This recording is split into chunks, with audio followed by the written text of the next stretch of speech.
जय शिवराय, इन्कलाब जिंदाबाद.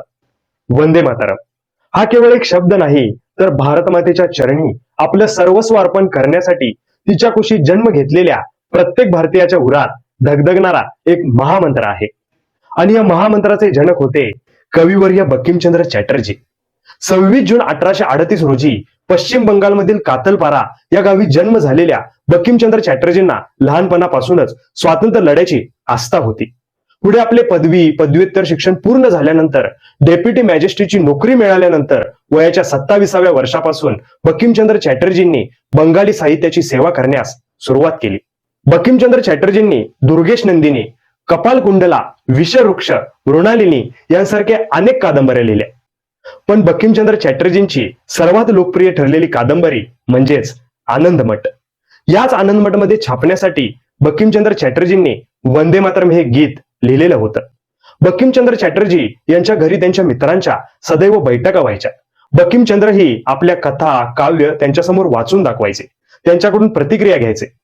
आनंदमठमध्ये छापण्यासाठी लिहिलेले वंदे मातरम हे गीत ज्या वेळेला बंकिमचंद्र चॅटर्जींनी आपल्या मित्रांसमोर गाऊन दाखवलं, तेव्हा ते गीत त्या मित्रांना फारसं आवडलं नाही. मित्रांनी बंकिमचंद्र चॅटर्जींना सल्ला दिला की हे गीत संस्कृत प्रचुर आहे, त्यात बंगाली भाषेची ती मजा नाही, तू हे गीत आनंदमठमध्ये छापू नकोस. बंकिमचंद्रांना त्यांच्या मित्रांचा हा सल्ला फारसा आवडला नाही.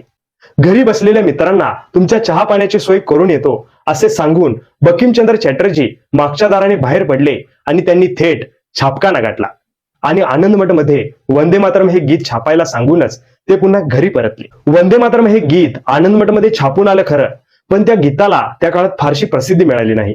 बंकिमचंद्र चॅटर्जी हे रवींद्रनाथ टागोरांना आपले गुरु मानायचे. पुढे 8 एप्रिल 1894 रोजी बंकिमचंद्र चॅटर्जी यांचं निधन झालं. इसवी सन 1905 मध्ये रवींद्रनाथ टागोरांनी वंदे मातरम हे गीत जाहीरपणे गाऊन दाखवलं. त्यामुळे हे गीत सर्वदूर पसरलं आणि प्रत्येक क्रांतिकारकांसाठी एक महामंत्र ठरलं. केवळ वंदे मातरमच्या उच्चारांनी अनेकांनी आतोनात छळ सहन केला, तर अनेकांनी वंदे मातरमचा जयघोष करत आपल्या प्राणांचे अत्युच्च बलिदान दिले. वंदे मातरम हे गीत ज्या दिवशी लिहिले गेले ती तारीख होती 7 नोव्हेंबर 1875.